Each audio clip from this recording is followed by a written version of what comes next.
But he left early because the game, it was not a boring game. There was always something in it. You could see the smash and grab about to happen, but then you thought, okay, Tottenham got to get back into this. He's got a very high threshold of what's boring and what isn't. So it was Tottenham 2, Sheffield United 1. I do agree on the officiating, though. Peter Banks, I didn't think had a good game. My mate Sean, who I sit with, I think he called it right. He said he's like a supply teacher.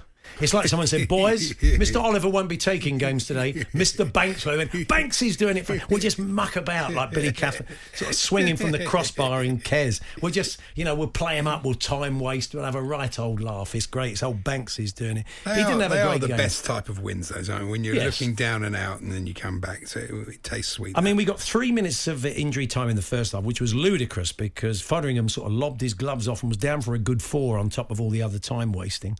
But I think the referee shaped the game.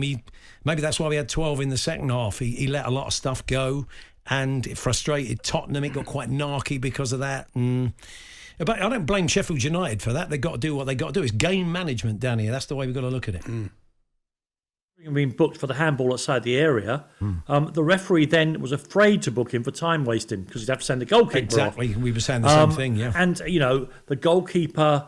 it dictates that, and then the referee's getting in his ear saying you're going to have to add on 12 minutes of added time here. And of course, as a fan, I'm absolutely all for that. Regardless of what happened to Spurs this weekend, the way that the players and the rules have conspired to lower and lower and lower the actual ball in play time you get for your 60, 70, 80 quid, whatever level you're watching the game at, is a scandal. And they've got to get after it. And in some ways, I was glad that Sheffield, it was this week at Sheffield United, some week it was somebody else, where time wasting is part of the gig.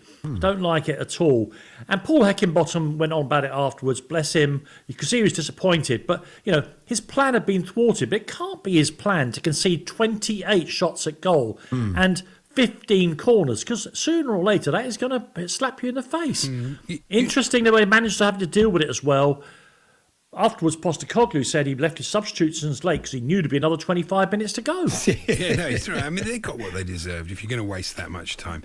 And you'd have to be very hard-hearted not to be pleased for Richarlison. Oh. It does show that talking in any walk of life always helps. He sort of opened up about his problems last week. Yeah, I saw that. And it helps when that happens. And people are more, especially these days, people are sympathetic. And so, maybe it freed him up a bit, but it was great that he scored. It was interesting. I mean, we were saying, look, get him. You felt that Richarlison should come on. It really wasn't a game for Sonny with a low block like that. He loves it against Burnley because they got a high line, can run into. He had no space to run into. You need some physical presence, don't you? Against that low block. He's waiting for a killer ball all the time that didn't quite come. And Sheffield United, they did defend pretty stoutly. They got bodies in the way, and they did what they had to do to get a result, and they almost got one. So they did. They did, and no one's questioning the commitment of the players of Sheffield United. It's just that the plan is a bit anti-football. Those Spurs fans have absolutely no room for criticism. Yeah. We've been doing that for 3 solid years. Yes. So seriously, they're so much more front foot. They're so much better. It was a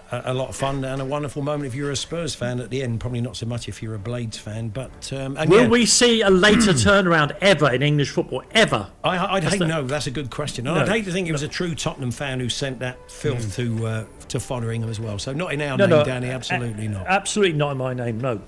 Paul Hawksbee and Andy Jacobs, Monday to Friday afternoons 1 till 4 on AM, on DAB, via the talkSPORT app and on your smart speaker. talkSPORT.